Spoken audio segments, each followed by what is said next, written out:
the news tonight, the UN sends out invitations to the Syrian government and opposition to peace talks in Geneva, but it remains unclear whether the opposition will attend, throwing diplomatic efforts into question.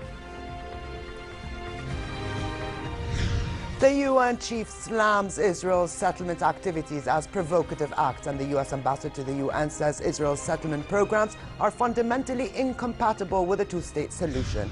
And FIFA confirms the candidates for the February 26 presidency votes.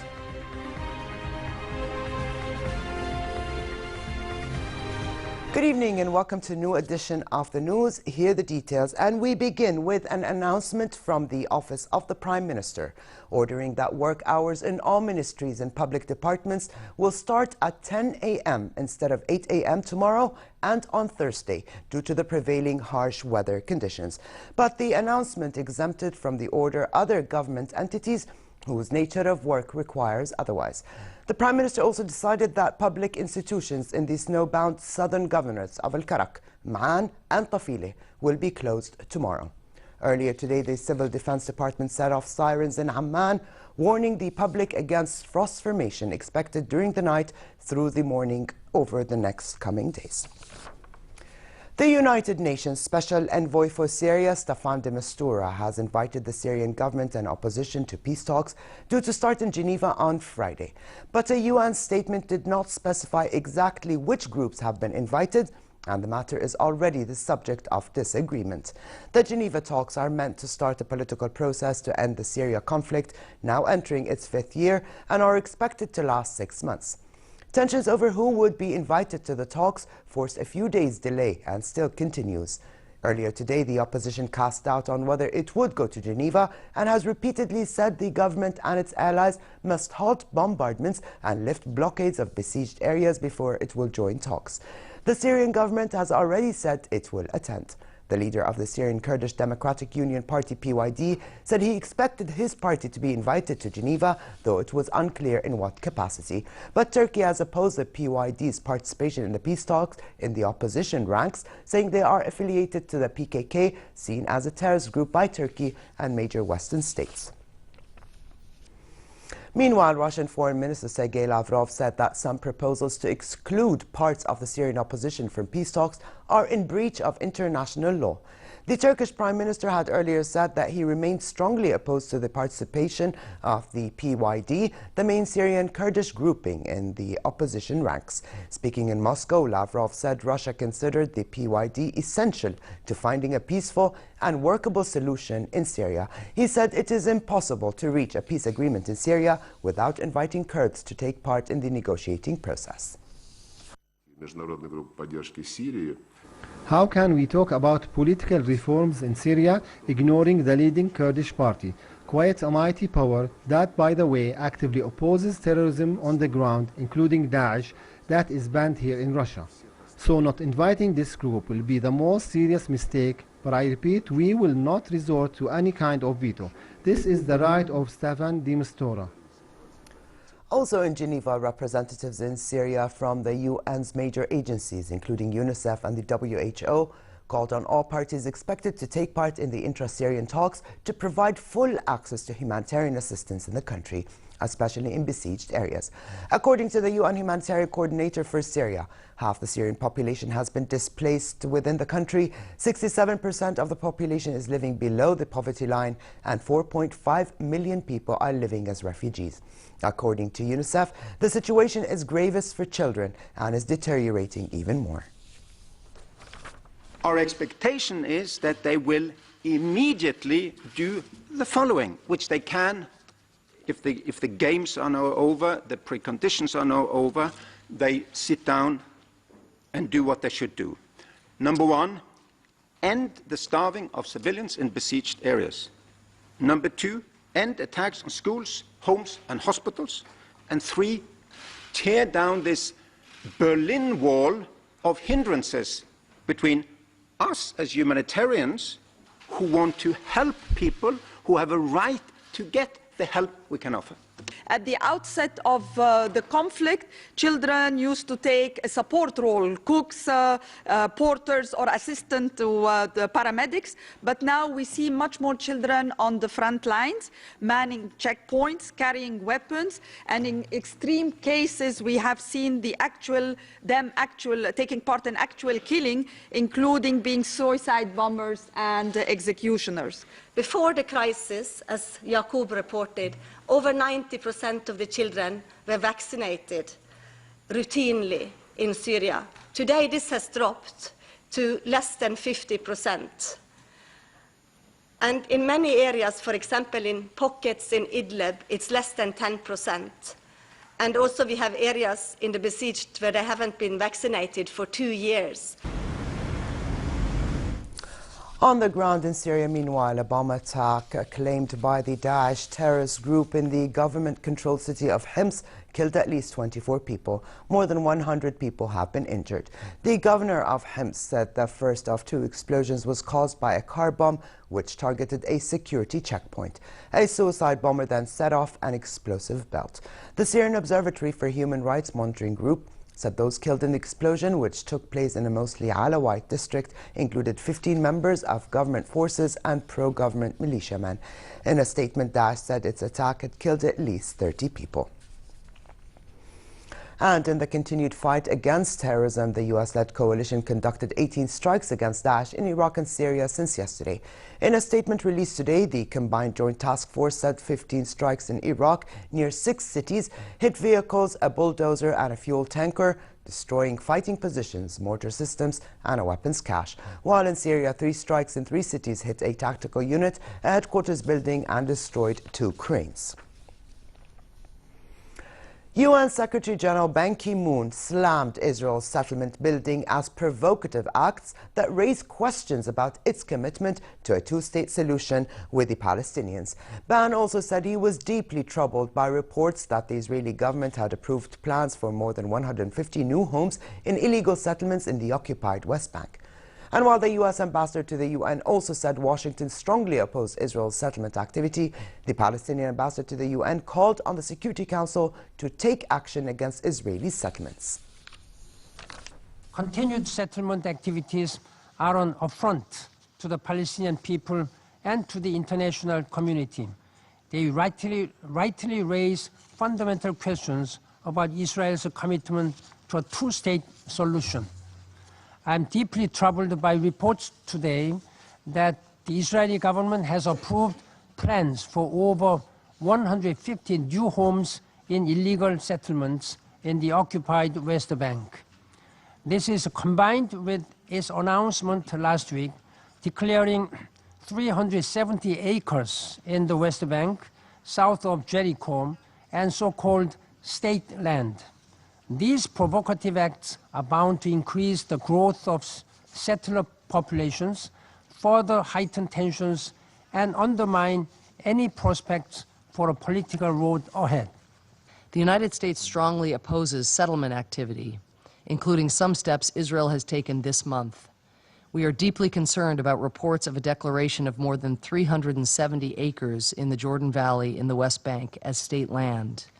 We are also deeply concerned about recent steps that appear to have effectively created a new settlement south of Gush Etzion. While we appreciate the strong positions expressed by all Security Council members and the international community at large against Israeli settlement activities, these positions must be translated into action. And this action must start here at the Security Council. It must involve measures by all states and go beyond not rendering aid or assistance to holding Israel accountable for its actions. Here at home, Prime Minister Abdullah Mansour discussed with German Minister of Economic Cooperation and Development, Gerd Müller, Jordanian-German ties as well as ways to further boost them in various fields. During the meeting, Mansour voiced Jordan's appreciation for the continued German support to Jordan, saying Germany did not spare an effort to help Jordan address economic challenges that resulted from receiving waves of refugees. He also affirmed the importance of opening European markets for Jordanian products in line of the closure of a number of markets in the region due to instability. The German minister voiced his country's support to Jordan's economy to enable it to address challenges resulting from the hosting of refugees. And a total of 64 Syrian refugees from various age groups entered into the kingdom through various crossing points during the last 24 hours. The border guards provided the refugees with the necessary aid before transferring them to camps and shelters. The Jordanian Royal Medical Services personnel also administered first aid to the ill refugees. The Danish Parliament passed a package of measures to deter refugees from seeking asylum, including confiscating valuables to pay for their stay. The measures were passed by an overwhelming majority. Politicians in Denmark voted on the controversial law that would force refugees to hand over cash and valuables and delay family reunifications. The most controversial measure on the bill is the introduction of police searches and confiscations of cash and valuables. Danish police will be able to search a luggage of asylum seekers and seize cash exceeding $1,450, as well as any individual items valued at more than that amount. Wedding rings and other items of sentimental value will be exempt. The bill has provoked international debate since it was announced last month, with the United Nations expressing concern by the so-called jewelry bill, saying it sends damaging messages. UNHCR is, of course, concerned by recent measures proposed by the government of Denmark with regard to asylum seekers. This relates to a number of things, including reduced social benefits, restricted access to family unification, and this at a time when the need for solidarity and responsibility sharing at the EU level really is the first priority. The decision to give Danish police the authority to search and confiscate valuables from asylum seekers sends damaging messages in our view. It runs the risk of fueling sentiments of fear and discrimination rather than promoting solidarity with people in need of protection. On the limited access to family reunification, we just remind people of the point that family unity is a fundamental principle in international law. The World Health Organization warned that the Zika virus was likely to spread across nearly all of the Americas. The infection, which causes symptoms including mild fever, conjunctivitis and headache, has already been found in 21 countries in the Caribbean, North and South America. It has also been linked to thousands of babies being born with underdeveloped brains, and some countries have advised women not to get pregnant. No treatment or vaccine is available. The virus was first detected in 1947 in monkeys in Africa, and since there have been small, short-lived outbreaks in people on the continents. But it has spread on a massive scale in the Americas, where transmission was first detected in Brazil in May last year. Large numbers of the mosquitoes which carry the virus and lack of any natural immunity is thought to be helping the infection to spread rapidly. Zika is transmitted by the bite of Aedes mosquitoes. Do know that, of course, the blood is contagious for a while, which also means that blood could be possibly a source of infection, which is, in general, why any blood bank or normally blood transfusion or donor centers do not take blood from people who have traveled into tropical areas for a certain time. To the world of glitter and glamour. Known for his extravagant runway settings, designer Karl Lagerfeld led fashionistas into a serene garden at the Chanel Haute Couture catwalk show in Paris. Lagerfeld turned the Grand Palais into a wooden house, sending the models down a garden path across a neat green lawn. The collection included puffed-up sleeves into oval shapes on Chanel's signature tweed jackets, paired with pencil-slim skirts. Evening wear consisted of embroidered strapless satin dresses and top and trouser combinations worn with sparkling sheer capes. The designer's nature theme was evident in the embroidery on dresses, including colorful flowers and wooden birds, as well as in the shoes, rounded cork wedges. Colors were shades of beige, ivory and gold, with dabs of black and dark blue.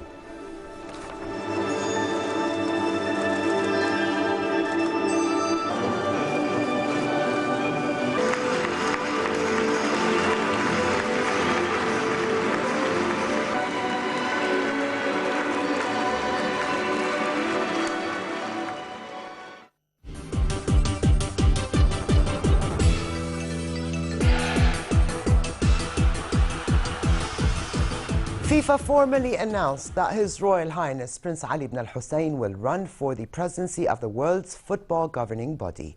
The Electoral Committee today formally admitted 5 candidates to stand for the presidency at the February 26 elections in Zurich. Also running for president of FIFA are Sheikh Salman bin Ibrahim Al Khalifa of Bahrain, Jerome Champagne of France, Gianni Infantino of Italy, and Tokyo Sekhwale of South Africa.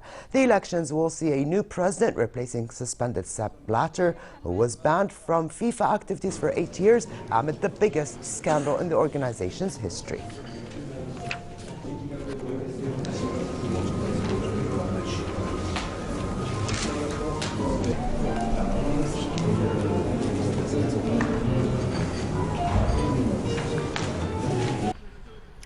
Manchester United boss Louis van Gaal did not offer to resign at the weekend, despite reports to the contrary. Van Gaal was said to have been prepared to quit following Man United's defeat by Southampton on Saturday. But today, he was seen at the training ground as his team prepares for Friday's FA Cup 4th round against a Derby County. The Red Devils have won just 2 of their past 10 Premier League matches and are 5 points behind 4th placed Tottenham.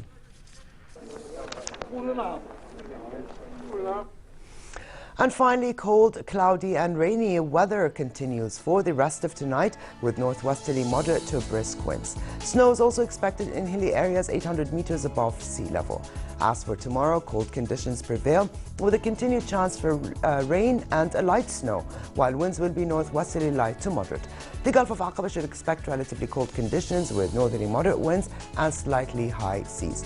The weatherman warns of poor visibility due to fog and a frost formation in all regions across the kingdom, including the Jordan Valley. Here now is a look at temperatures forecast for tonight and tomorrow.